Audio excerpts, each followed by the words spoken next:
Et bonjour à tous et bienvenue sur Radio LOL. Aujourd'hui, nous accueillons Jésus de chez SK. Comment ça va, Jésus? Bah, super et toi? Merci de l'invitation. Eh ben, ça va très bien. Merci à toi de venir. C'est la première fois. Ouais, Écoute, on va pouvoir un petit peu parler de ta saison, du LEC. Alors, bon, en même temps que les IEM, il va falloir choisir. Vous avez qu'à vous le mettre ça en fond en regardant LDLC démonter les IEM. Mais voilà, on va parler du coup de ce week-end à Malmo. On va parler de ta saison, potentiellement de ta prochaine saison, un petit peu tout ça. Il y en a pas mal, il y a pas mal à discuter. N'hésitez pas à nous dire s'il y a un petit souci de son. Normalement, ça devrait être bon. Je crois que j'ai réglé. On est à peu près équivalent. Donc voilà. Écoute, je propose de commencer par parler de ta saison et ensuite on parle un petit peu de ta saison et de la saison en général, mais un peu de ton point de vue. Euh, t'étais dans une équipe pas facile. SK, c'est pas une équipe que moi j'annonçais en haut. Euh, Ma perspective sur la saison de SK et la tienne, c'est qu'elle a été relativement surprenante. Enfin, moi, elle m'a surpris positivement. Ta saison, j'ai trouvé. J'avais fait un ranking au début du split. Je t'avais pas mis très haut et je pense que tu m'as plutôt fait mentir, notamment sur la fin. Je trouve que tu as bien progressé sur la fin. Donc bravo à toi. Même si tu as eu un petit passage à vide t'as fait un break, derrière, quand tu es revenu, tu étais vraiment bon. Et sachant que je trouve que ce que je te disais un peu hors caméra, c'est que ça pousse pas forcément beaucoup en ERL au poste d'ADC. Donc voilà, je te souhaite d'être en LEC. Je pense que pour moi, tu as earned ton spot en LEC, notamment sur le Summer, même s'il y a encore du chemin pour aller concurrencer les top bot lane. Mais c'est j'imagine, le projet des prochaines années. Toi, quel est ton retour un peu global sur cette saison chez SK? Je sais que comme c'est une équipe de bas de tableau, c'est des saisons qui sont parfois très difficiles à vivre. Parce que quand tu t'enchaînes pas les victoires, moi ça m'arrivait quasiment avec toutes mes équipes, hein, sauf un split avec Splice, quand tu es en milieu bas de tableau, bah, c'est très très dur moralement. Alors explique-nous un peu toi comment t'as vécu cette saison. Bah, en gros, moi j'ai commencé la saison, j'avais vraiment hâte parce que bah, on part d'un split de l'année dernière qui était très catastrophique et on Mhm. pouvait difficilement faire pire, tu sais, avec tous les swaps, Jessis qui vient en C'est vrai. support, qu'on rechange avec Lilip. Donc là, c'était le pire split bah, de ma vie en vrai parce que c'était juste très dur en termes de niveau de jeu, on était horrible. Et donc j'arrive dans cette nouvelle saison avec nouveau mid, nouveau jungle. Je récupère Trit que j'étais pas sûr d'avoir, donc une botlane qui marchait très bien. Donc j'étais vraiment impatient quoi et looking forward. Et ça a très mal démarré encore une fois je crois parce qu'on était, il me semble qu'on était peut-être un 4, un 5 je crois au début. Mhm. Comme tous nos splits au final, hein. On n'a jamais commencé un split sauf le tout premier quand j'ai commencé avec SK avec Blue et Tinks. Mais sinon, tous les autres, on commence derrière. Donc, comme tu dis, c'est dur une fois que tu es derrière parce que bah, tu te remets en question, tout le monde cherche des solutions. Mais ça, ce que j'ai beaucoup aimé avec SK, c'est qu'on a toujours eu ce profil de team très solide mentalement. Malgré derrière, on a toujours continué à jouer à fond. Il n'y a personne qui a breakdown et tout. Donc là-dessus, j'étais très content au niveau juste comment les joueurs prenaient la chose en fait. Et donc compliqué pendant tout le premier split, la moitié du split. À la fin du split, on monte pas mal de bonnes choses. On remonte presque, mais pas assez pour faire les playoffs. Il nous manquait pas grand-chose, il me semble.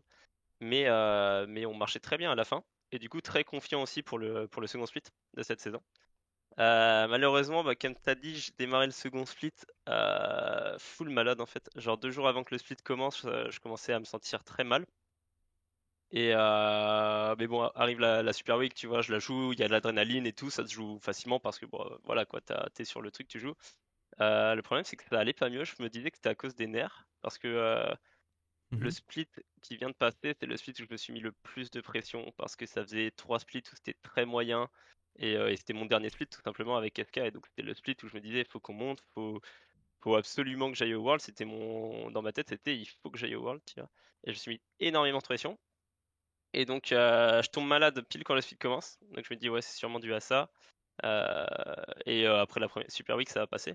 Au final, pas du tout. Le truc, c'est je dors peut-être je dors 2 heures par jour. Je mange un repas un jour sur deux et tout. Et donc, très vite, bah, je deviens super faible. La deuxième week est super dure. J'ai vraiment du mal. Et d'un autre côté, j'ai pas envie de give up mon équipe, tu vois. J'ai pas envie de leur dire, ouais, les gars, faut que je rentre, je peux pas jouer et tout. J'avais vraiment envie d'être là pour eux. Mais après la deuxième week, je dis, bah non, ça sert à rien, ça aide personne en fait. Donc j'ai pris une semaine où je suis rentré chez moi, j'ai vu des médecins français qui m'ont bien aidé, mieux que les médecins allemands. Et suite à ça, quand je suis revenu de ma maladie, en fait, on était déjà en 1-6. Et donc je me suis dit, ok, bah là je reviens. Ce qu'on a montré, c'est horrible. On a pareil, pas grand-chose à perdre. Et, euh, et j'ai parlé pas mal à des gens qui m'ont donné de la confiance en fait, qui m'ont dit que j'étais pas si mauvais et tout, parce que comme tu dis, quand t'es derrière, c'est dur en fait. Tu te dis, bah vas-y, peut-être que j'ai pas ma place, peut-être que plein de choses. Et au final, quand je suis revenu, je me suis pas mal imposé, je pense, dans l'équipe en termes de ce que je voulais jouer et comment je voulais jouer. Et on m'a donné beaucoup plus de liberté sur les pics, et c'est là que j'ai réussi à m'exprimer le plus. Donc sur la fin de saison, j'étais vraiment content sur le split de terminer sur une note comme ça. Ouais, c'est intéressant déjà que tu parles un petit peu de problèmes de santé, de nerfs, parce que c'est un truc que les gens voient pas forcément, alors que c'est un sujet qui est assez omniprésent en vrai dans l'e-sport. C'est-à-dire que déjà, il n'y a pas vraiment de remplaçant. Donc, t'as pas trop le droit, surtout quand t'es joueur, à vrai dire, d'être malade, d'une certaine manière. Bien sûr que t'as le droit, mais dans la réalité des résultats de la compétition, si tu peux pas jouer, qui joue? Et c'est très rare, du coup, qu'on voit, alors que en fait, c'est très rare qu'on voit un joueur ne pas jouer sur scène. Et le sujet aussi des nerfs, tu vois, tu parles du sommeil notamment, mais qui est un peu lié notamment au stress. Euh, c'est un truc que moi j'ai vu chez plein de joueurs, et c'est souvent, et que j'ai eu aussi d'ailleurs, hein, notamment le sommeil, et je suis assez curieux de savoir toi comment tu, alors au-delà des médecins effectivement, d'avoir j'ai aussi j'avais le même problème, c'est-à-dire quand tu es à Berlin, les médecins français tu préfères, bah, me dire, j'avais un médecin français à Berlin, mais tu préfères voir des médecins français, c'est plus facile de communiquer. Mais est-ce qu'il y a, au-delà de la santé pure, est-ce qu'il y a des choses que tu as fait pour un petit peu te relancer? Parce que tu dis que tu es revenu à Paris. Est-ce que, je sais pas, aussi tu as changé peut-être ton approche? Tu dis que tu jouais plus libéré, ça c'est déjà quelque chose, mais est-ce qu'il y a des choses que tu as changé dans ton quotidien, dans ton approche, qui t'ont permis un petit peu d'être plus libre? Ouais, bah bien sûr, j'ai changé pas mal de choses. En fait, déjà, je pense que c'est assez important. L'off-saison, je l'avais passé avec. Je passe souvent avec VTO, tu vois. Genre, on passe Ouais. pas mal de temps ensemble, on part en vacances ensemble et tout. Et lui marche très bien. Enfin, il marche mieux que moi en LEC. Et du coup, on partage nos mindset et tout. Et moi, j'ai voulu me rapprocher un peu d'un mindset qui se rapproche plus à celui de VTO, qui est d'être bah, justement de tout le temps grind, tout le temps tryhard et tout. Et c'est ce que j'ai fait. Et je pense que je me suis un peu perdu là-dessus, c'est que VTO et moi, on n'a pas le même profil, et j'ai trop voulu lui ressembler. Et je pense que je suis un joueur qui doit être plus, qui doit prendre du plaisir à jouer et qui doit avoir un équilibre aussi. Genre, j'ai besoin d'avoir une vie sociale, j'ai besoin de voir mes potes, j'ai besoin de voir ma famille. Mhm. Et ça, j'avais perdu un peu ça de vue. Et du coup, le fait de tomber malade et de revenir en France et de me ressourcer, bah, j'ai pu prendre le step back et de me dire que, me reposer la question de ce que j'aime dans LoL, ce qui me fait kiffer et de pourquoi je fais ça en fait. Je pense que c'est vraiment intéressant aussi ça, de ce que tu dis parce qu'en fait, je vais comparer un peu. Alors, je vais un peu extrapoler ce que tu dis, mais je vais comparer ton point à la vision qu'on a des équipes asiatiques et des équipes EU. Tu vois, où on voit les équipes coréennes, chinoises, les joueurs qui jouent vraiment nuit et jour, qui se butent au grind, ce qui a des points bénéfiques, clairement, on le voit, hein, sur le skill individuel des joueurs. Mais je pense aussi que l'entraînement, c'est avant tout, moi personnellement, je pense que c'est d'une part une question d'efficacité de l'entraînement, et que ce rythme n'est d'une part pas sain à moyen terme, et surtout très rarement adapté aux joueurs européens. Ça, c'est quelque chose que j'ai toujours pensé, et que je pensais pas que vouloir imposer ce type de rythme à des joueurs pro en Europe parce qu'on voit souvent notamment des fans qui disent oui, bah, il faudrait que les Européens fassent comme les Asiatiques et jouent et prennent plus au sérieux leur boulot en ayant une approche super hardcore. Je pense que c'est pas du tout adapté, notamment à la façon de vivre en Europe, à la façon dont les gens sont éduqués. Et je pense que respecter notamment comment dire, la vie privée, enfin, avoir une vie privée, une vie sociale plutôt, c'est plus ça que je veux dire, une vie sociale et un équilibre de vie en dehors est extrêmement important pour les joueurs. Moi, je l'ai réalisé au fur et à mesure du temps, ou même en tant que coach, j'ai avec les années qui passaient, j'ai réalisé qu'il fallait que j'ai du temps pour moi clair en dehors où je lâchais un petit peu. Sinon, je passais ma vie à réfléchir à des drafts, des trucs comme ça, je devenais fou. Et donc, par exemple, à 21h, j'ai dit, ok, c'est bon, la LOL, c'est fini pour aujourd'hui, ça reprend demain à 9h. Et je pense que pour les joueurs c'est pareil. C'est d'ailleurs un commentaire que j'avais déjà fait à Vincent parce que justement lui c'est un peu l'opposé où il va vraiment tryhard comme pas possible. Il va faire des tonnes de solo queue. Je pense que c'est très bien qu'il puisse de pouvoir un peu s'ouvrir et avoir du temps libre. Et voilà, je pense que t'as parfaitement raison. Et je pense que réussir en fait, parce que je pense pas que la progression d'un joueur soit limitée aux premières années. Je pense qu'elle peut être permanente. On le voit par exemple avec un EK et que tout dépend de ton approche du boulot et de réussir à garder pour moi un petit peu la tête froide et rester sain d'esprit avec le temps. Parce que c'est le problème de League of Legends, c'est que c'est un jeu qui te carbonise tellement, même par rapport aux autres jeux e-sport. Parce que tu as des patchs toutes les 2 semaines, parce que tu as 150 champions à travailler d'une certaine manière, par rapport à Counter qui est le même jeu depuis 15 ans, à peu de choses près, que c'est une course de fond. C'est vraiment une course de fond. Et voilà, je pense que tu as parfaitement raison d'avoir fait ça. Donc je te soutiens complètement. Ah, merci. Mais en vrai, je pense que pour le long terme, c'est forcément mieux. Genre un joueur qui se crame pas, il va durer plus longtemps et potentiellement aura une meilleure progression à la fin. Mais je pense aussi que en fait, c'est juste un investissement, quoi. Parce que si tu te butes pendant 2 ans, en fait, c'est si t'es capable de le faire, c'est fine, mais tout le monde ne peut pas. Mais si t'es capable de jouer 20 heures par jour et que ce soit productif, évidemment bah, que tu seras meilleur que les autres. Mais c'est juste que sur le long terme, bah, tu vas cramer, quoi. C'est ça. Il y a des joueurs qui peuvent le faire. Hein. On peut penser par exemple à Caps, même si du coup il a eu des hauts et des bas, mais c'est un joueur qui est complètement passionné par le jeu. J'ai vu beaucoup de. Je pense que Reckless est un peu comme ça. Mais je pense que dans l'ensemble, j'ai vu beaucoup de cas de joueurs qui se dégoûtaient du jeu et du coup, quand tu perds tout plaisir au jeu et tout intérêt pour le jeu, bah généralement ça crée des problèmes et ça crée des histoires de cycles. Ce que tu as un peu vécu avec ce. Alors je sais pas si on peut parler de burn-out, mais ce trop plein en tout cas de League of Legends et de stress. Et donc je pense que c'est vraiment important. Et d'ailleurs dans une moindre mesure. Le Summer Split pour moi c'est un peu ça, c'est-à-dire que le Summer Split c'est j'ai toujours vu le Summer Split, enfin non j'ai pas toujours vu, à force des années j'ai compris que le Summer Split c'était un peu une course à quelle équipe allait le moins burn-out. Parce qu'on arrive à la fin du split, tout le monde a 8 mois dans les pattes, tout le monde est carbonisé, il y a des équipes qui explosent complètement après juste une petite série de 3 loses. Moi littéralement je me suis qualifié aux Worlds à l'époque. On n'était pas monstrueux du tout, mais c'est juste que je suis arrivé au Gauntlet et t'avais Origen qui était complètement explosé. Cold jouait plus, l'équipe avait Mental Boom et Schalke pareil. Donc nous on est arrivé, t'arrives sur un champ de bataille, tout le monde est mort, tu fais bon bah du coup je vais prendre la place, ainsi merde les gars. Et c'est un peu ça qui s'est passé. Et bref, on sous-estime beaucoup l'aspect nerfs, fatigue et puis comment dire tolérance au jeu dans la vie d'un joueur pro et d'une équipe pro. Alors ça fait la différence notamment pour les top teams. Mais genre dans les top teams, tu vois, t'as les top 4 qui sont favoris sur le papier.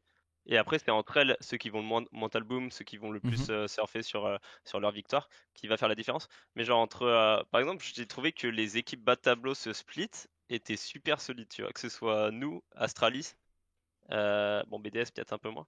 Mais en tout cas, nous, Astralis, après, on était tight avec Mexel. Genre, il y a pas vraiment d'équipe où tu as senti que ça a pu boom à un moment. Tu vois. Ouais. Alors, c'est vrai, je pense que les équipes bas de tableau ont cet avantage d'avoir une grosse pause entre le spring et le summer. Je pense que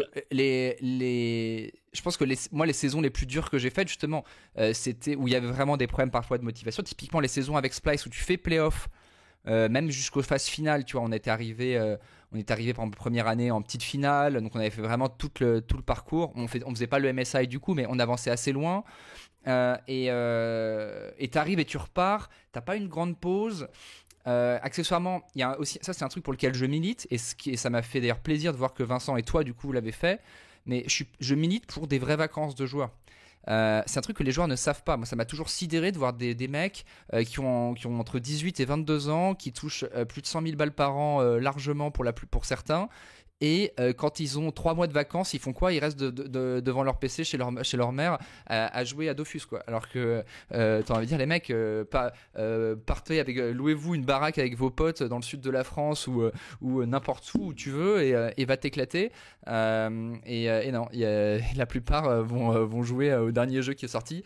Et ça m'a toujours un peu rendu dingue. J'ai toujours essayé de push un petit peu pour des vacances, et ça je pense c'est extrêmement important et très sous-coté. Ouais, mais je pense que c'est très très dur aussi parce que je pense que la plupart des joueurs, on est joueur parce qu'on est casanier de base, tu vois. Ouais. Et du coup, bah, on a ce truc. Moi, j'ai un peu la chance d'avoir gardé une vie sociale et du coup, j'ai pas mal de potes qui font des vacances et moi, je me rajoute dedans, tu vois. Mais je suis pas celui qui va dire, allez les gars, on part là ou là. Mais pour le coup, je suis d'accord que c'est super important parce que, mais même moi, ce que j'avais proposé à SK, au final, ça n'a pas pu se faire pour quelconque raison, mais je voulais vraiment partir une semaine avec la team avant le split, genre à la montagne, à la plage, un truc comme ça, mais sans PC. Genre juste vraiment full vacances parce que je trouve que c'est là où tu te rapproches vraiment des gens, tu vois. Et je me dis, si tu peux être vraiment proche de tes teammates comme ça, et comme ça, quand ça va pas, tu leur dis clairement parce que au final c'est tes potes, je pense que ça pourrait être super bénéfique. Et je pense que c'est quelque chose qu'on verra dans les années à venir, mais pour le moment, c'est pas trop mis en place Et ce genre bah, de choses. dis-toi que chez Vita, j'ai milité les 2 années où j'ai fait chez Vita, avant chaque split, j'avais une présentation que j'avais demandé au management de faire exactement ça.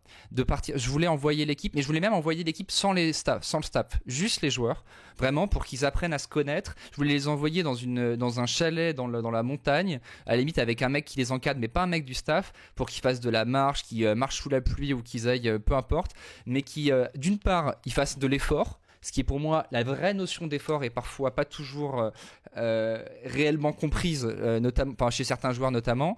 Quand je dis effort, c'est parfois se faire un peu mal et qu'ils soient un peu parfois aussi dans l'adversité ensemble et dans la nature ensemble. Et ça, je pense, ça aurait été donc du team building, mais dans la nature. Ça aurait été vachement bien. Malheureusement, ça n'a jamais pu se faire pour différentes raisons, notamment le Covid aussi, donc la décharge de Vitality. Mais voilà, ça, je pense, ça aurait été extrêmement important et ça, c'est un des trucs que je regrette le plus sur Vita. Sur l'époque Vita, parce que je pense que ça aurait permis justement peut-être de résoudre les problèmes de mental qui ont été notre problème sur la 2e année. Mais donc ça, je te rejoins complètement et je pense que c'est ultra important. Et le truc sur le fait d'être casanier, je suis complètement d'accord et je l'ai été un peu, je pense aussi, comme tous les gens qui ont nos lives sur League of Legends à un moment ou l'autre.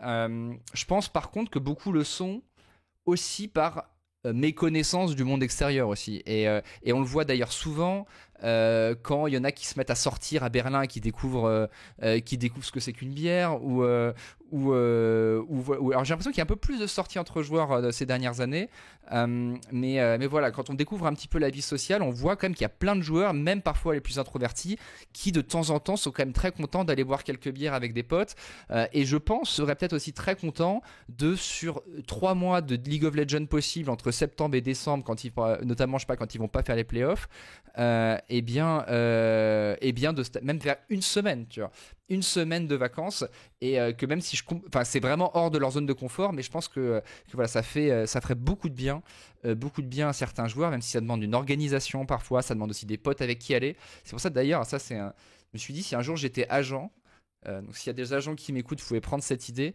La première chose que je ferais, agent de joueur, ce serait justement de proposer une organisation de vacances aux joueurs entre les splits. Ça, je pense pas qu'il y ait des agents qui le fassent.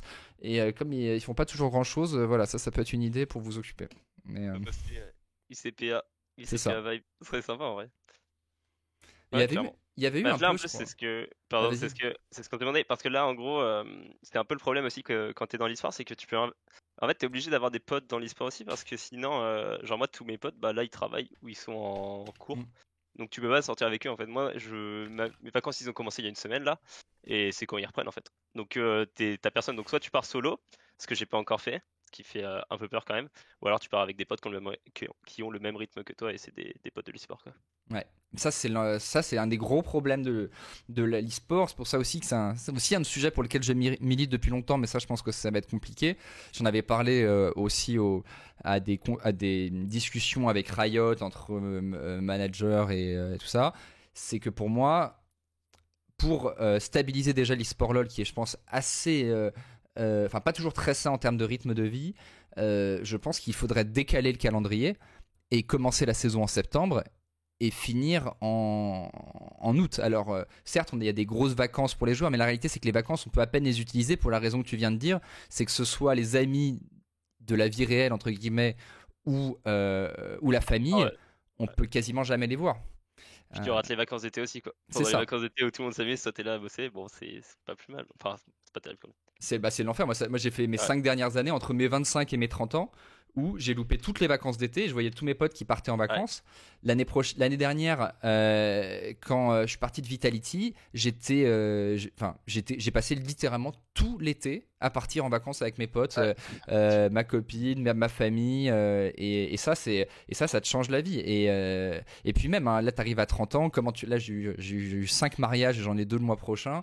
Comment tu fais quand tu as cette vie-là? Donc bien sûr, hein, c'est un peu, on peut dire, voilà, bah, c'est le choix de faire cette vie, d'avoir la chance de faire ça. Bien sûr, on est content de faire ce boulot et tout ça, mais il n'empêche que je pense que c'est pas très sain et que ça coûterait rien de pouvoir décaler ça pour permettre aux gens de partir en vacances d'été avec leur famille et leurs amis. Alors moi, j'ai la chance aussi d'être ami avec toute la bande d'OTP avec qui justement on part en vacances parfois. Mais voilà, c'est clairement pas évident. Ah, je suis d'accord, je te rejoins là-dessus. Et donc voilà, ça c'était un petit peu pour la partie du coup lifestyle e-sport, qui est un sujet intéressant. Alors juste pour continuer un peu sur toi, tu peux pas forcément obligé de répondre précisément, mais c'est quoi ton off-season et ta saison prochaine, un petit peu ton scénario de rêve pour les prochains mois, tu vois, qu'est-ce que tu préférerais, de quoi tu as envie pour l'année prochaine?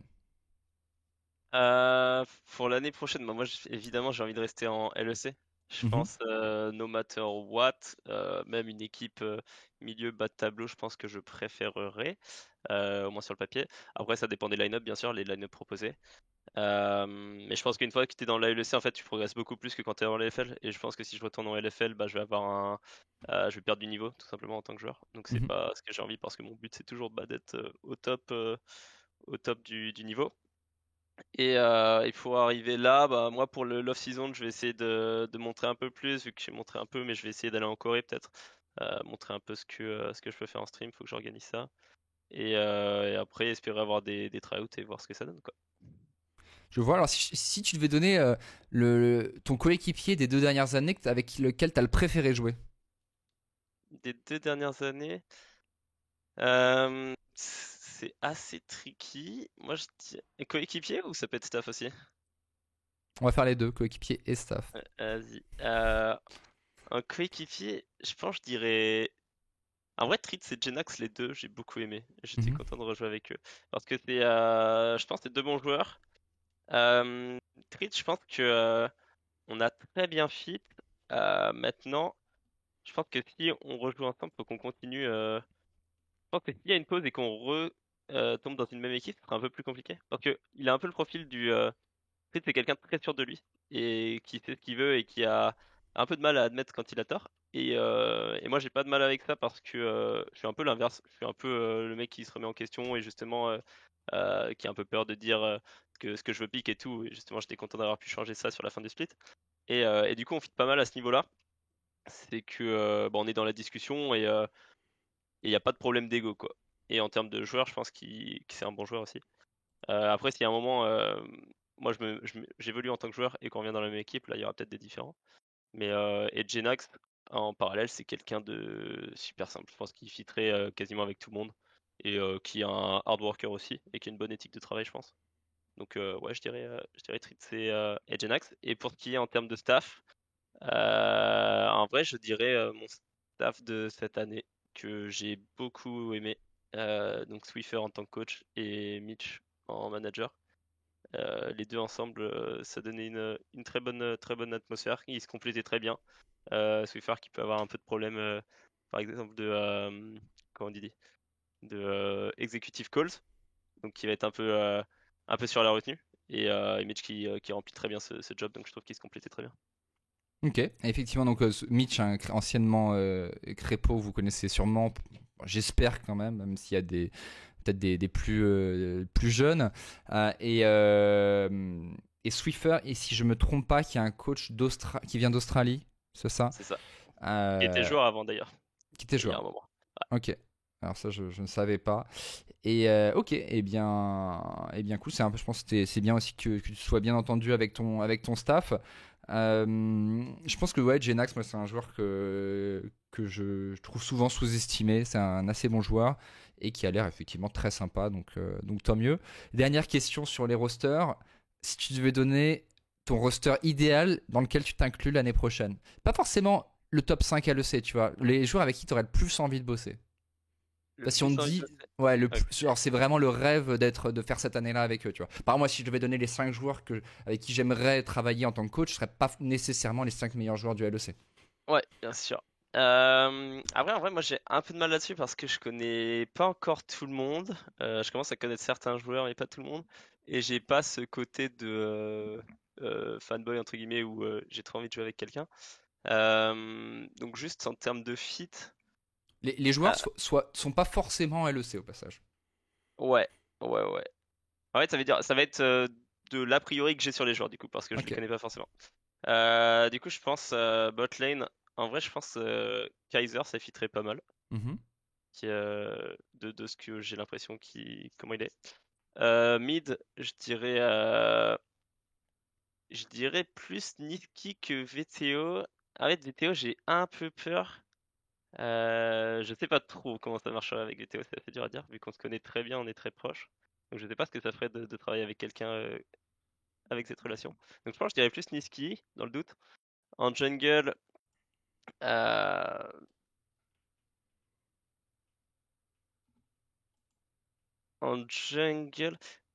c'est l'envie de travailler du coup. Mais c'est l'envie de performer aussi. J'imagine ça ensemble. Du Ouais. coup, ouais, je pense Elioya. J'aime beaucoup Elioya. Je pense Elioya. Elioya Niski. Et en top, qu'est-ce que je mettrais en top?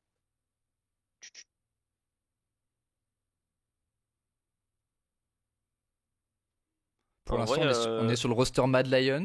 Donc ah oui, j'avoue, il y a Kaiser. En top, je prendrais Jenax. Désolé, Armut. Ok, et bah faire. En plus, c'est propre pour ton ancien coéquipier. Ouais, Euh, euh, écoute, ça me semble être une équipe qui pourrait être assez intéressante. Mais je te rejoins un peu hein, sur le potentiel risque de jouer avec un ami. Je l'ai vu souvent. Les joueurs veulent le faire, mais c'est pas forcément positif pour eux, notamment parce que, notamment quand il y a des conflits au sein de l'équipe.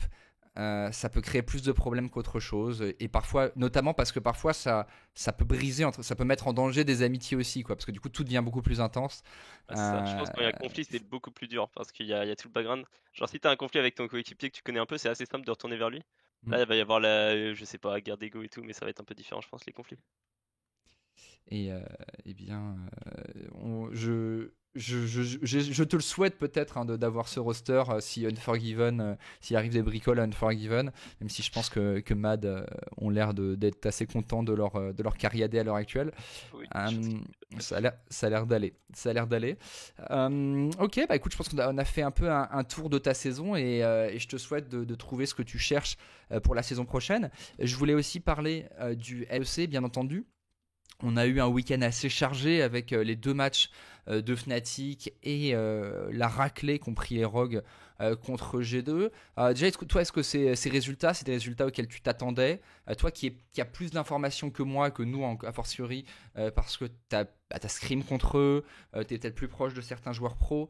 Est-ce que toi, au vu des dernières rumeurs, de toi, ton feeling, c'est quelque chose auquel tu t'attendais, notamment la raclée de Rogue ou le retour de Fnatic? Raclée de rock, pas vraiment. Ah ouais, ça fait longtemps, hein, j'ai Scream, parce que bon, ça fait éliminer assez tôt. Mais pour moi, G2 sont vraiment bien montrés, notamment Caps. Bon, c'est redevenu un monstre. Donc je m'attendais pas forcément à ce que Rox fasse 3-0, même si pour moi, je savais que c'était. Enfin, pour moi, j'ai toujours vu Rock comme une équipe très régulière, ou dans le sens qu'elle va être très forte en BO1 et un peu moins fort en Best of 5. Et je pense que ça va être l'inverse de G2, justement. Donc je m'attendais à ce que G2 gagne, mais pas comme ça. G2 qui ont eu des drafts super stylés en plus. J'aime beaucoup leur façon de draft. Et après pour le reste, Misfit, je m'attendais à ce qu'ils perdent contre Fnatic. Excel, je m'attendais à ce que Excel gagne contre Fnatic par contre. Ok. Ça, j'étais surpris. Et je pense que ça les a bien mis en confiance de gagner ce BO. Parce que je voyais Fnatic comme un peu trop bot-oriented avec Ouais. Patrick Mikix qui sont une bonne bot lane, donc qui auraient eu les réponses. Fnatic, pour moi, comment je les vois, c'est vraiment full draft bot. euh, genre, ça prend double counter pick à chaque fois. Et Excel sont très forts pour trouver des solutions qui font que c'est vraiment fine. Genre, ils se font counter pick, mais ils arrivent vraiment à être bien. Et donc, je m'attendais à ce qu'ils gagnent. Au final, Fnatic l'emporte et ils ont l'air en forme. Et Mais qu'est-ce pour que tu l'instant, je pense penses que. d'ailleurs Ouais. du double ban systématique, alors pas systématique sauf une game, de Kalista Draven de la botlane Upset Illisang? Parce que Upset, alors moi mon avis c'est que c'est un. Ça fait longtemps, enfin. Ça fait longtemps que pas mal de joueurs dans la scène disent que c'est le meilleur carry AD d'Europe, et je pense à raison avec Apparent Sama l'année dernière, même s'il n'a pas fait la meilleure saison cette année, mais il fait des énormes playoffs. Cependant, comme beaucoup des cariadés européens à l'ancienne, c'est-à-dire Reckless, c'est-à-dire Kobe, et lui, c'est des cariadés qui sont un peu toujours refusés à jouer Kalista et Draven, alors que tous les jeunes AD carry, c'est-à-dire toi par exemple, mais on peut penser, je sais pas moi, à Comp, à Unforgiven, et bien jouent ce genre de champions, et du coup c'est des grosses problématiques en draft où ils ont peur de se faire dégommer en phase de lane, et du coup même un joueur comme, même une botlane comme Upset Illisang, double ban Kalista Draven, sauf quand ils sont prêts à first pick Kalista, ce qui a été un peu une première, je pense, ce qui a surpris les Mad Lions, Navi Mac qui pensait qu'il aurait pas les balls de le faire. Et toi, qu'est-ce que tu penses de ça? Est-ce que tu penses qu'ils savent pas le jouer, ils ont peur de le jouer, ils pensent que c'est pas rentable, parce que souvent ils se disent voilà, je fais une erreur et du coup la game est foutue. Toi, est-ce que tu penses que c'est un vrai problème pour eux, que peu importe, c'est quoi ton avis là-dessus? Que c'est relativement smart. Je pense que ça leur met une grosse épine dans le pied, évidemment, parce que t'as investi tout le temps de ban. Mais le truc, c'est que, comme j'ai dit, quand ils sont devant, ils sont très forts. Et s'ils sont derrière, pour moi, ils vont perdre la game. Et Kalista Draven, t'as le potentiel de snowball sur ces match-ups. Et donc, je pense qu'ils sont même pas prêts à flip la pièce pour faire un C'est ça, 50-50, parce que c'est exactement ça. tu peux même le jouer, le match-up Kalista Draven, c'est ok. Mais ils préfèrent vraiment avoir un avantage, et de l'avantage, ils en tirent. Ils le jouent très bien. Donc, ils préfèrent juste ne pas flip, en fait. Ils bannent et ils prennent des trucs qui sont plus confort. Je pense que ça se tient, je pense que c'est assez smart, leur façon de faire. Même si évidemment c'est un peu problématique en termes de draft quoi. Il suffit que tu trouves un autre truc fort, mais après il y en a pas tant que ça. Je réfléchis. Mais après ça va être des pocket picks quoi. Tu peux toujours sortir de la Samira, je sais pas, du Yasuo, mais même Yasuo c'est pas trop fort contre leur game, leur style je trouve. Donc au final une fois que tu bannes ces deux, t'as pas vraiment de lane qui va te dominer quoi. Parce que moi, le problème que j'ai avec ça, c'est que je pense que ça peut marcher en Europe parce qu'on parle des meilleurs joueurs. Enfin, pour moi, les Fnatic sont, en termes de talent pur, la meilleure line-up. Le problème, c'est quand ils vont arriver au Worlds et que il suffit pas globalement de mettre ta botlane bien pour qu'elle solo win la game contre les botlanes en Europe, mais que en face, tu te retrouves avec. Je sais pas moi, Chovy mid où tu as absolument besoin, je sais pas moi, de Luban Azir. Tu joues contre 3-6-9 top lane, tu veux absolument ban son Atrox par exemple. Et là, d'un coup, tu te dis, bah merde, il n'y a pas de scénario dans lequel je m'en sors sans leur donner Kalista Draven. Et là, je sais pas, t'as un Jackie Love et en face, tu dis, bah si je lui donne Draven, peut-être que la game est loose parce qu'en plus, j'ai jamais vraiment accepté de le faire par le passé. Donc voilà, je pense que ça va. Je suis d'accord avec toi, ça va pour l'instant pour gagner l'Europe. Je pense par contre que ça peut être un gros problème quand on arrive aux Worlds. Et je pense que c'est une équipe normalement qui a été faite. Alors même si on l'a un peu oublié parce qu'ils sont tellement flop cette année qu'on a fini par l'oublier, mais là on commence à le revoir. C'est une équipe qui a été faite pour perf aux Worlds, pas perf la question de perf en Europe aurait jamais dû se poser, comme la line-up Vitality. Mais ces équipes normalement étaient faites pour faire quart de finale des Worlds. Voire plus si possible, mais au moins ça. Et bon, on va voir si ça va être possible. Mais voilà, mon point là-dessus, c'est que je pense que ça peut être un souci et c'est peut-être un peu dommage, je trouve, que des mecs comme Upset, Illisang, Upset qui est une machine mécanique et Illisang qui est un psychopathe, acceptent pas de jouer des Draven Pike ou des trucs comme ça qui vont jouer ultra agressif en lane, quoi. Mais bon. Ouais ouais. Non mais je te rejoins. Je pense que World ça va être beaucoup plus dur. Ce sera le même patch ou pas? Je crois que c'est le prochain. Il me semble que c'est le 12.18. Je sais plus exactement. Ce qui ferait les affaires d'upset, c'est juste un petit nerf de Kalista Draven ou un up. Si Ashe arrive dans la méta, tu vois. Si le counter pick Ashe into Draven ou même Kalista, ça se Ouais. fait. Je pense que là, il sera vraiment fine et c'est ce qui viendrait le sauver un peu. Parce que je pense qu'il a une très bonne Ashe, il l'a joué très bien à l'époque. Et pareil, le bombe de Illy est pas mal. Mais je pense que c'est un truc aussi, c'est parce qu'ils veulent jouer agressif que genre Illy il va vouloir jouer du Rakan, du Note, il va pas trop vouloir être sur les enchanteurs. Donc si t'es du côté enchanteur contre un Kalista Draven, ouais, c'est toujours compliqué. Ouais. D'ailleurs, c'est quoi ton avis sur le Lucian Nami? Parce que c'est un peu un sujet controversé. Moi, Ouais, je suis un big fan, personnellement, même si je crois que les stats sont pas folles. Tiens, je vais aller vérifier les stats à l'heure actuelle. c'était Euh, pas terrible. mais je pense qu'en fait, que c'est un peu un duo de champion de roi. C'est-à-dire que quand tu es très bon dessus, c'est inarrêtable. C'est-à-dire que quand tu es très bon dessus, comme le sont Upset et Lisang en Europe, ou comme peuvent l'être Viper et Meiko, ou Ruler et Leens, c'est vraiment monstrueux parce que ça spike à un hit. C'est-à-dire que c'est fort en lane, mais je pense pas que nécessairement que ça doive stomp la lane. Ça doit juste être bien. Ça hard spike à un item et ensuite, ça a des dégâts monstrueux si tu arrives à jouer tout le temps de manière optimale. Sauf que c'est pas toujours évident d'être en perfect DPS avec Lucian, notamment pour le joueur de Lucian. Le joueur de Lucian doit être vraiment pixel. Ça, c'est mon avis sur le duo et qui du coup ne va pas à tout le monde. Toi, qu'est-ce que tu penses de Lucian Dami? Moi je suis assez d'accord. On a voulu le jouer toute la saison et au final je crois qu'on l'a pas sorti une seule fois. Mhm. Parce que c'est un truc qui nous correspond pas mal, c'est un peu lane bully avec un bon scaling. Nous comment on essayait de le voir, c'était que on le voyait pas vraiment comme un champion que tu peux one to free. Je crois que c'est ce qu'on fait Fnatic. Parce que si on faisait ça contre nous ou qu'on le faisait, moi je me voyais très bien prendre une botlane genre Nautilus Samira, Mhm. Kalista Draven, n'importe quoi qui puisse juste leur courir dessus et juste Ouais. tu break the game niveau 3, ils peuvent plus jouer, tu vois, dire gangbot et c'est très dur pour eux. Par contre en 4-5 je pense que c'est une des meilleures botlanes. Si tu arrives à l'avoir 4-5 évidemment c'est toujours très fort. Donc je pense que c'est fort mais pour moi ça devrait être plus dur que ça ne l'est. J'ai l'impression qu'ils se font pas punir, tu vois. Tu veux pique Mhm. Lucian Nami, tu te fais pas punir alors que tu devrais, je pense, te faire punir si tu le piques. Ouais, ok. Bah, on a vu d'ailleurs, moi je pense la meilleure punition un peu dans les règles qui a été faite, à mon sens, ça a été le Caitlyn Lux permaplush de Comp et Trimby. Parce que Lucian Nami, leur faiblesse c'est le niveau 1. Et Caitlyn Lux, quand ils prennent le push, généralement ils le perdent de plus, il s'est bien couvert. Et j'ai trouvé que c'était assez smart. En plus, Caitlyn a été buff sur ce patch. Il me semble. Voilà, faut vraiment être chaud sur Caitlyn, c'est assez spécifique comme champion, mais c'est peut-être une solution au Lucian Nami. Je regardais sur le Summer Split entier dans les meilleures ligues, il y a eu 159 games de Lucian Nami pour 50% de win rate pile, avec une différence en CS à 15 de 1. Donc c'est complètement even, ce qui n'est pas exactement ce que tu attends d'un Lucian Nami, vu là où il est pique dans la draft. Donc voilà, intéressant de voir ce duo de champions. Malheureusement, ça devrait plus être dispo pour les Worlds, ce que je regrette un petit peu parce que Nami est nerf. En fait, on nerf le prog Electrocute sur son E, ce qui est un Mais petit peu comment? dommage. Ça proc plus l'électrocute? Non. J'ai pas regardé le patch. Alors, je sais pas si, j'avoue que je sais pas si c'est sur le patch actuel ou sur le 12.17. Ça doit être sur le 2.17 parce que je l'ai joué hier. C'est ça, c'est le preview de 2.17. Là, je l'ai sous les yeux. Le E, ça ne compte que pour une seule source de dégâts pour l'électrocute. Ok. Oui, Donc c'est c'est de un la peu merde, rip. ouais. Ouais, c'est un Ouais. peu rip pour Lucian Nami. Ok.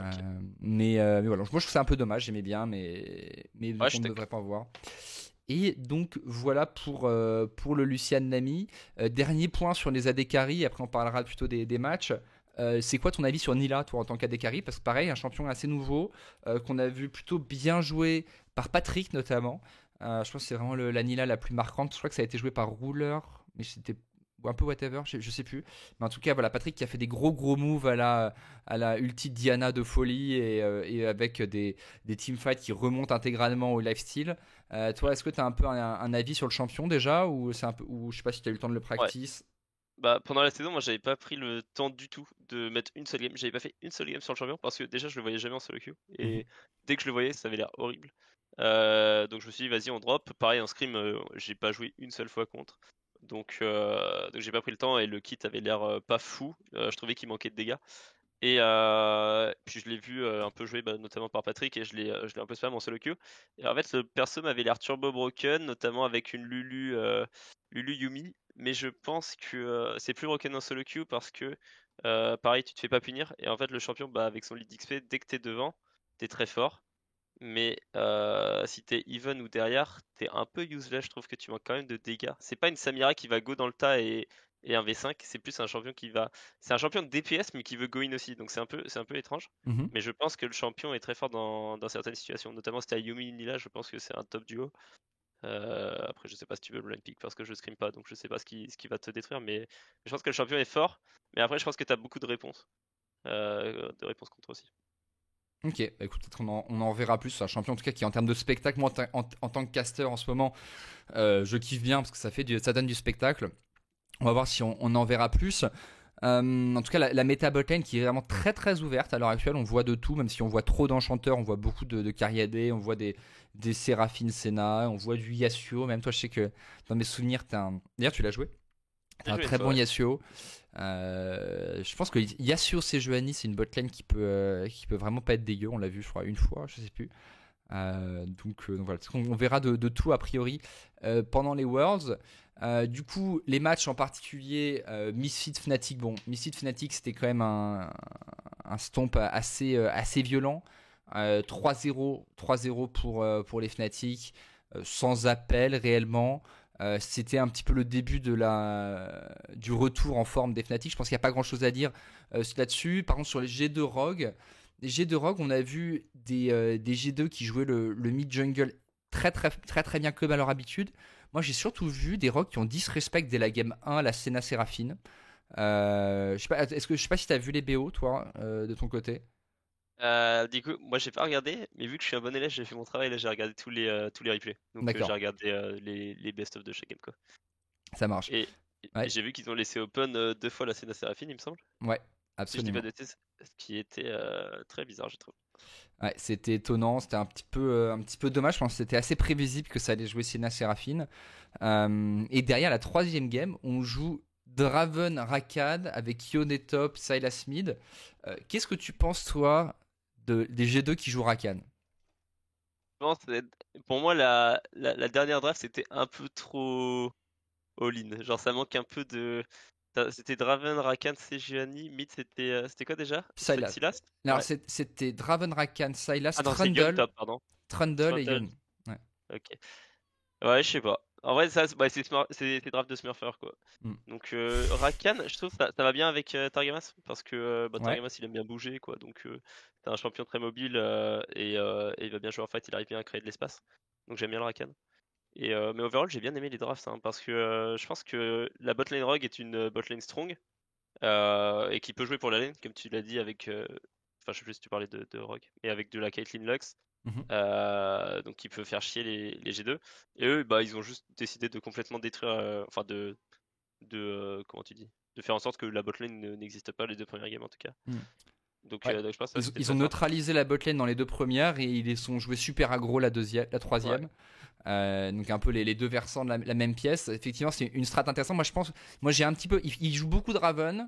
Je suis pas archi convaincu par leur Draven dans le sens où je trouve qu'ils sont rarement devant, enfin, qu'ils rentabilisent rarement sur le 2v2 pur le Draven. Mais après, ils arrivent toujours à lui donner un kill, Ouais. notamment à l'ultimate, donc pourquoi pas. J'aime bien quand Pourquoi même pas. leur Draven. J'aime bien quand même parce que, comme tu dis, genre, c'est pas ceux qui vont full dive et tout, mais le truc c'est que le champion est tellement fort que ça leur donne juste une lane de pression. Et il est là en backup quoi. Parce que de toute façon, je pense pas que G2 ait besoin d'un AD qui brille, parce Mhm. qu'ils ont déjà mid jungle comme tu dis. Et même Bibi, il a un huge champion pool. Donc ils ont pas besoin d'une win condition en plus. Et je pense que le Draven en backup juste du farming avec lane pressure, je pense que ça leur va assez bien. Ok. J'aime bien la façon dont il joue. Tu sais, il le joue pas à la Hansama justement à Ouais. chercher les 1v2 et tout. Il les joue plus juste farming et à un moment il trouve le shutdown quoi. Ouais, effectivement, je suis assez d'accord avec toi et ça peut être complètement voulu. C'est-à-dire qu'en fait, je sais pas comment eux ils le voient. Est-ce qu'ils le voient comme la condition de victoire? Mais effectivement, ils le jouent pas vraiment. Ils sont pas en train de perma-dive, de faire des dives level 2 contre level 1 comme qui était la spéciale d'Ansama qu'on voit pas mal avec Kalista en ce moment. Donc effectivement, c'est peut-être juste pour avoir le point de pression. J'attends de voir aussi ce que ça va donner au Worlds parce que le problème de Draven, c'est que parfois, Alors même s'il est fort en early, c'est aussi un champion qui a pas mal de variance. Un Draven qui est even et qui farm, c'est bien. Un Draven qui se fait mettre derrière, ça n'existe plus quoi, dans la game. Un peu comme une Caitlyn par exemple, ou un peu, et dans une certaine mesure une Kalista. Donc ça peut être un souci si jamais ça dérape contre une équipe. En gros, si tu piques Draven contre Sivir et tu te fais First Blood, la game est terminée pour tout le monde, quoi. Ouais, bon, bien sûr. Après, si tu fais First Blood dans Sivir, t'es un petit troller. Peut-être, mais si la Sivir c'est rouleur, ça c'est malheureusement ça peut aller vite quoi. Donc voilà, moi je me souviens quand on était au Worlds à l'époque. Où on avait joué contre Uzi et alors je sais plus qui était le support à l'époque chez RNG en scrim avec donc on avait Kobe Northcured et à un moment il y a eu un moment où on a perdu le level 1 en jouant Ezreal Karma. On s'est tous retournés en disant mais attends qu'est-ce qui s'est passé, puis on a regardé, ils les avaient tellement outplay, on était morts de rire à quel point c'était violent. Donc voilà, comme quoi tout est possible, hein. Et mais je me souviens, j'ai revu Northcured il y a un mois. Je l'ai encore chambré à ce sujet mais en tout cas on s'était vraiment bien marré, mais voilà, donc on verra ce que ça donne pendant les Worlds, et du coup G2 qui ont été vraiment convaincants, ça joue bien, c'est un peu le retour, et on a presque envie de voir du coup un G2 Fnatic en finale quand on voit ce que donne G2 et ce que donne Fnatic. Les Fnatic du coup qui ont disposé de Misfit et qui ont battu les MAD de manière assez convaincante, je trouve. Beaucoup à base de Lucian Nami et de Kalista Braum, donc avec le fameux level 1 de Kalista. On joue beaucoup autour de la bot lane. On a aussi le retour de Razork, qui est presque le MVP des playoffs pour Fnatic. Est-ce que toi, tu as un peu une opinion de Razork, alors peut-être qui est influencée par celle de VTO, qui était son ancien coéquipier. Razork qui était un peu absent cette année, et qui revient en état de grâce un peu pour les playoffs. Voilà, qu'est-ce que tu penses du joueur, toi? Je pense qu'il avait une saison compliquée. Et c'est dur à dire, mais on avait l'impression, tu sais, que il n'arrivait pas à s'exprimer, ou il n'arrivait pas à jouer au niveau auquel on l'attendait. Donc c'est dur, peut-être c'est juste le fait de rejoindre une équipe comme Fnatic avec beaucoup de renom, où tu te mets la pression et t'as un peu plus de mal. Et là, c'est vrai qu'il est beaucoup plus libéré, il joue des champions qui lui vont bien, je trouve. Et pour moi, c'est un bon joueur. Je pense pas qu'il sera. Je pense que c'est un bon support, c'est un bon pilier. C'est pas un joueur qui va être win condition, mais ils ont pas besoin vu qu'ils ont Upset déjà. Donc je pense qu'il peut faire. Enfin, il fait un bon taf pour le moment, clairement. Ouais, écoute, je suis d'accord avec toi. Puis avec un humanoïde aussi qui revient, qui a décidé de se réveiller. Apparemment, on lui aurait glissé que Tomorrowland est à Malmo. C'est terminé. Donc, il a été téléguidé vers Malmo. Écoutez, tant mieux. Moi, je suis toujours content de le voir jouer à peu près, enfin, d'être un petit peu plus impliqué dans le succès de son équipe. Donc voilà, humanoïde qui revenait et qui a fait. Bon, il n'a pas été parfait, il n'a pas été irréprochable sur le BO, notamment sur sa dernière game de Victor. Mais il lâche notamment une grosse game de Sylas. Alors, dans sa défaite avec le blanc, il a très bien joué, je trouve, le blanc, mais il a perdu. Mais sa game de Sylas, avec notamment l'ulti de Cassiopeia sur 5 personnes, était tout à fait clean de sa part.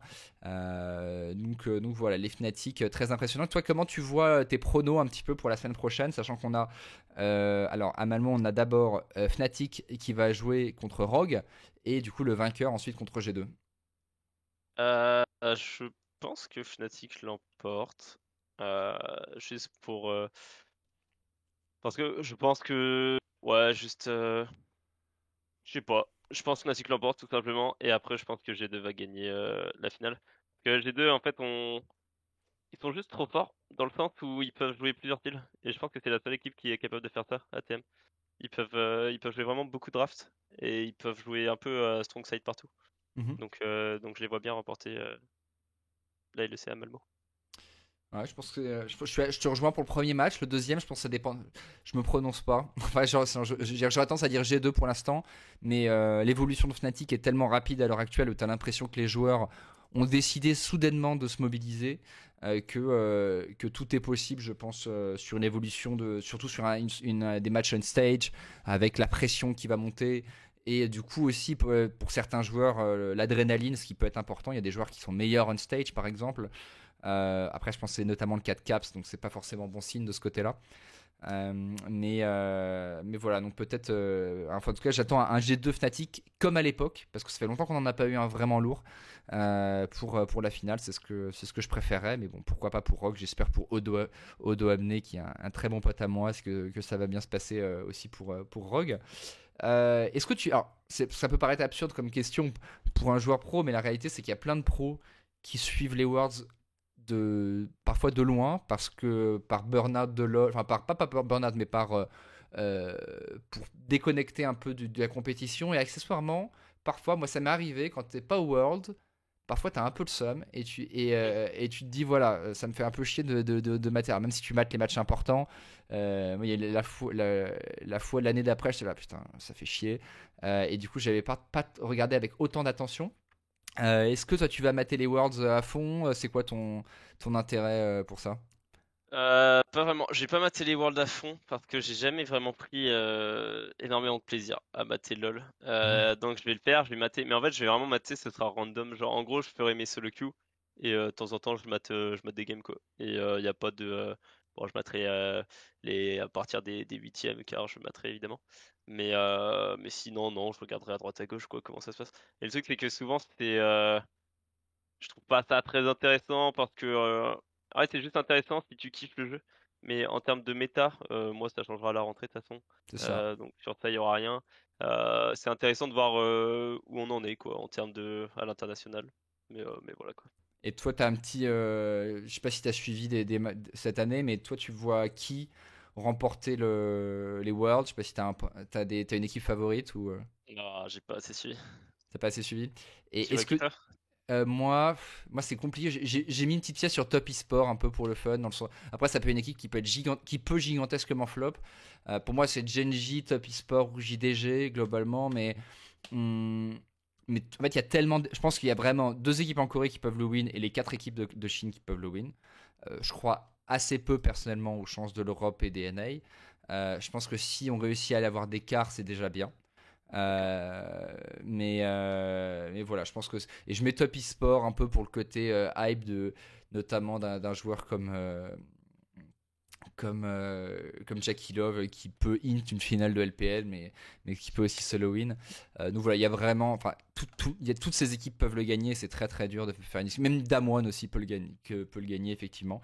Donc je pense que ça va être assez hype les Worlds cette année. Et je pense malheureusement que l'Occident est un peu loin. Qu'est-ce que tu penses de l'Occident versus l'Asie? Je sais pas si tu as une opinion là-dessus. Parce qu'on est plus loin qu'on ne l'était avant. Ouais, J'ai l'impression que le gap il est pas trop en train de se refermer, mais d'un autre côté ça se comprend quoi. BO1 contre BO3, pour moi c'est ce qui fait toute la diff. Enfin pas toute, mais il y a aussi juste le terme culturel où bah, c'est des gros bosseurs. Mais ouais, je pense qu'on est vraiment loin pour le moment, Toi, malheureusement. tu milites pour les BO3 du coup?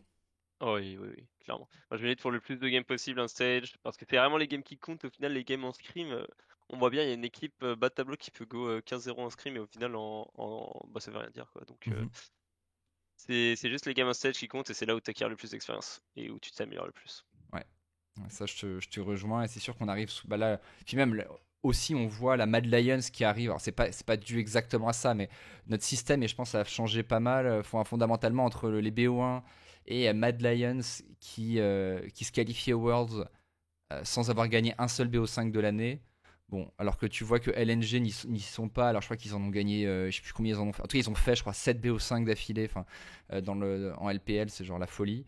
Donc il y a quand même un petit peu un monde entre nos systèmes et c'est pas forcément étonnant qu'on soit derrière. Donc ça, c'est un des sujets sur lequel il va y avoir des discussions, je pense, même si c'est tellement compliqué d'organiser des BO3 des BO3 ou même des BO2 que je sais pas trop comment ça va se dérouler mais bon écoute je le souhaite à l'Europe même si je le souhaite pas forcément aux casters que je représente et au Ah, c'est vrai broadcast que ouais, tu mais m'étonnes. ouais, parce que le truc c'est que pour le broadcast tu te retrouves à avoir plus de C'est coûts tous les jours, hein. pour pas forcément plus réellement plus de rentrées Ouais, et une charge de travail colossale quoi. ouais, c'est vrai. Donc voilà Ouais, mais c'est notamment pour ça qu'ils veulent pas, hein. C'est juste en termes de viewership, tu auras pas plus et c'est plus étalé. Je sais plus, enfin ils t'en c'était en auras même discussion, mais apparemment financièrement c'est juste pas rentable donc. Et t'en auras peut-être même moins sur tu vois, les matchs de bas de tableau en BO3. Ah oui, il y aura personne, ouais. Tu vois, quand il y a un BO1, les gens, tu vois, ils se disent, ok, c'est juste 50 minutes de transition entre ces matchs-là. Puis je m'y intéresse un peu. Un BO3, quand ça peut durer 3 heures, les gens ne regardent pas. Donc ça peut être aussi le souci. Donc si ça se trouve, il y a potentiellement moins de viewers pour 3 fois plus de coûts. Parce que c'est les casteurs qu'il faut payer, mais notamment c'est les studios. Bref, ça coûte un bras et demi. Et donc ça, de ce côté-là, c'est clairement pas fait, mais je sais pas si Riot va trouver une solution, si Riot est prêt à trouver une solution. On l'espère. On l'espère quand même pour l'avenir de la région. Au-delà de moi, mon travail, j'espère effectivement qu'on trouve une solution, même si c'est pas évident. Je pense qu'on a un petit peu fait le tour de tous les sujets.